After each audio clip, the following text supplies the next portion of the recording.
Le jeune Abourna et la jeune Atini s'aimaient d'un amour profond. Ils s'étaient jurés fidélité pour l'éternité.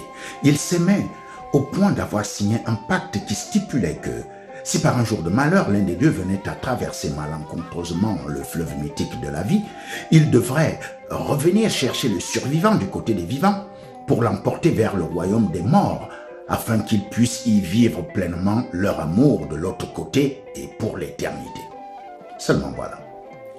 Les voies de la vie sont insondables. Le temps et le quotidien ont eu raison de la passion et les deux amoureux se sont séparés. Lui a épousé une autre femme et a eu une fille. Elle s'est mariée aussi de son côté.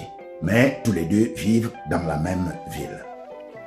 Au fil des années, Abourna a progressivement perdu la vue en termes clairs. Il est devenu non-voyant. Entre-temps, le Covid-19 s'est abattu sur la cité. La femme d'Abourna est bloquée au village et confinée avec ses parents. Abourna, de son côté, est confinée en ville avec sa fille. Elle vient juste de sortir pour aller faire les courses de première nécessité pour son père handicapé. Abourna est donc seule dans sa chambre, plongée dans un profond chagrin. On vient juste de lui annoncer le décès d'Atini, son amoureuse d'antan.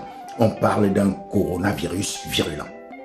C'est alors que tout d'un coup, il lui semble sentir une présence dans sa chambre, une présence oppressante, inquiétante. Alors il demande « Qui est là ?»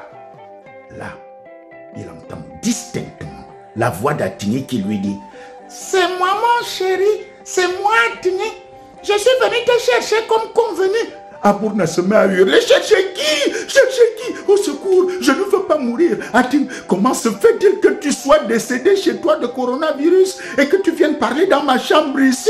D'ailleurs même, le pacte ne tient plus. Toi et moi, on ne vit plus ensemble. Et tu sais quoi? Même morte, tu dois absolument respecter la distanciation sociale. Tu es du côté des morts, restez-y. D'ailleurs même, tu es contaminé.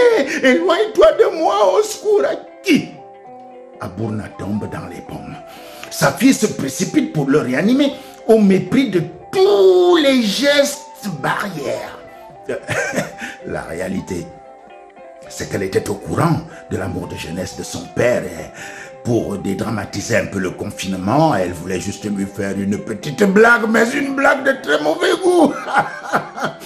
Comme quoi, en amour, la fidélité à la parole donnée peut s'avérer somme toute bien relative.